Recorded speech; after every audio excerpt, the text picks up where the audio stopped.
Magandang umaga mga kabay. So ito mga kabay, nagre-repair naman tayo ulit. Medyo matagal-tagal tayo di naka-repair dahil kulang po yung wala po yung kasamahan ko. Biglang di na pumasok kaya yun di ako naka-repair mga kabay. Ako muna ang bumabantay sa baba. Ako kumukuha ng stock pag may bibili. So ngayon mga kabay, magre-repair na naman ako. 39297 mga kabay. Itong model na to mga kabay, matagal na to. Ang model nito D21003. So ayan mga kabay, nakasaksak po yan. I-testing natin. So wala po siyang power mga kabay. So tara mga kabay, samahan nyo ako. So ayan mga kabay, lubuksan ko na po yung screw. So, titingnan na po natin kung bakit ayaw niyang gumana mga kabay. So ayan.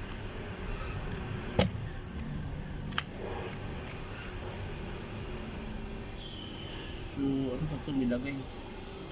Pandikit. Sira pala yung switch. Ito. Wow.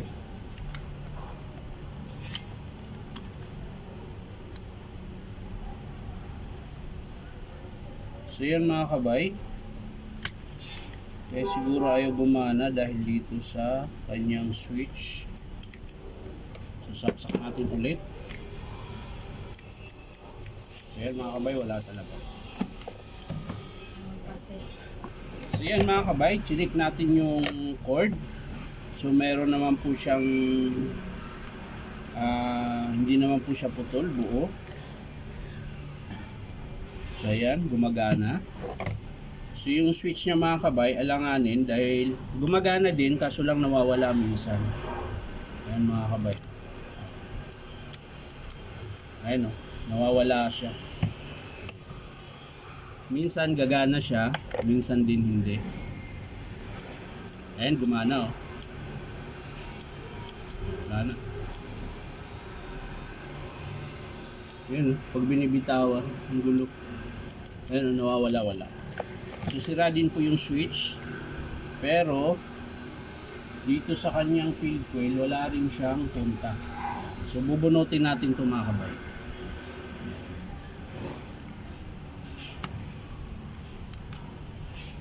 Para makalas natin ito mga kabay, kailangan natin ng pangsungkit na malupitang pangsungkit. Ayan. So yan mga kabay, ito yung contact mga kabay. Ito yung papunta sa motor. Dapat meron itong contact mga kabay.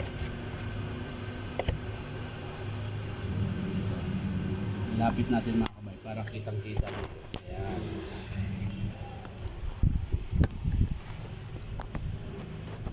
Ayan.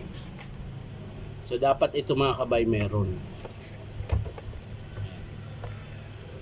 Ayan ito mga kabay. So yan mga kabay, wala po siyang palo. So testing natin sa carbon brush. Wala rin po.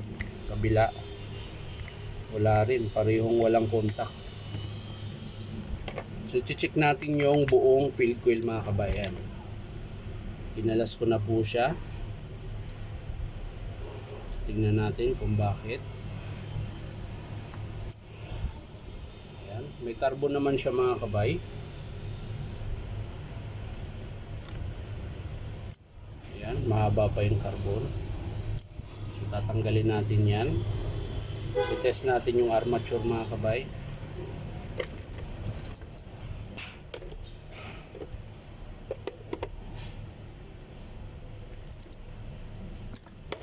Ayan. So yan mga kabay. So yan, merong contact yung armature mga kabay. Ayan. Susunod yung kanyang field coil mga kabay. Ayan.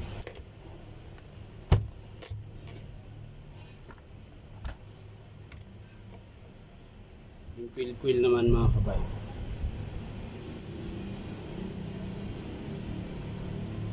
So yan mga kabay, meron. Kabila.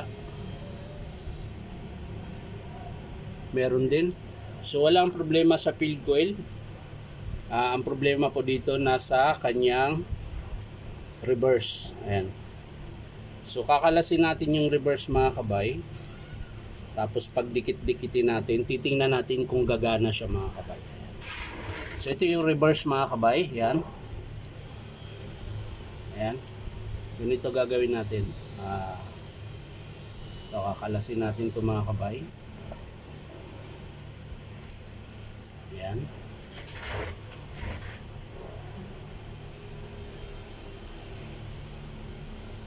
Ayan.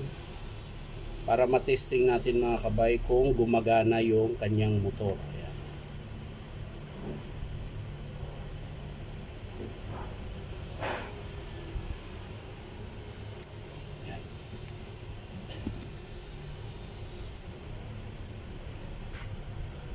Ayan. So yung carbon mga kabay, dito nyo na ilagay. Ayan, nakaganyan na mga kabay. Ayan. Tapos pagpalit-palitin nyo lang mga kabay kung saan yung forward tsaka reverse. Siyempre doon natin ilalagay sa forward para matesting natin kung okay pa ba. So yan po yung forma niyan. Pag narekta nyo po, ayan, hindi nyo na siya idadaan sa, wala na siyang reverse. Puro forward na lang. Ayan. So yan na mga kabay. Ayan, ganun na po yung forma niyan. Carbon, carbon. Ayan. So babalik natin mga kabay na wala na yung reverse mga kabay. So lagay natin muna yung carbon mga kabay. Ayan.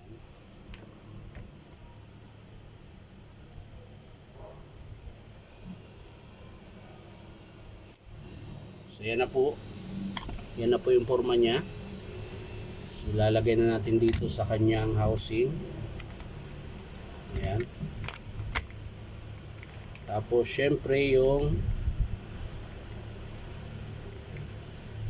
papunta sa switch mga kabay. Yan.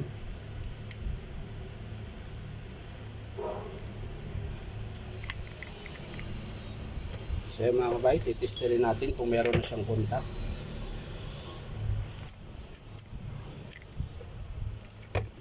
So yun yung tester mga kabay, on lang natin. So ayan oh. Meron na siyang contact mga kabay. So papaanda rin natin mga kabay. Titingnan natin kung okay pa ba yung motor niya mga kabay. So pag ito gagana mga kabay, ang ating i-estimate dito ay switch tsaka reverse. Pero syempre papalitin tayo ng carbon dahil maiksi na yung carbon niya. So papaanda rin natin mga kabay.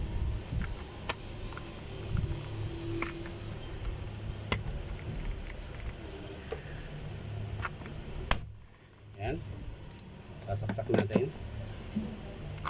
Yun. Naka-forward po yan mga kabay.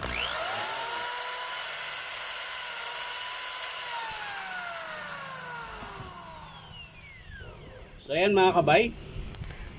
Bali, ang sira lang po niya ay switch. Switch tsaka carbon brush. Ayan. Ayan. So ayan, ang ganda pa ng tunog. So ang sira lang talaga niya mga kabay ito. Yung pinaka-reverse niya. Ang problema nito mga kabay ay buo po ito sa kanyang switch. Ayan, ito po yung sira. Ayan.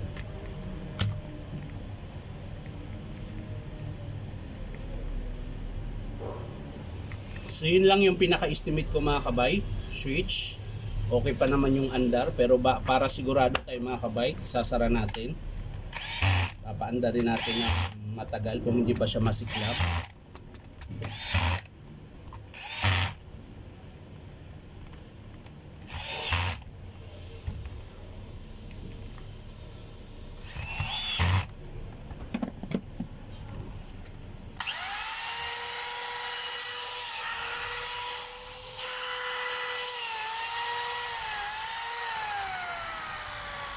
So yan, may variable pa rin siya mga kabay.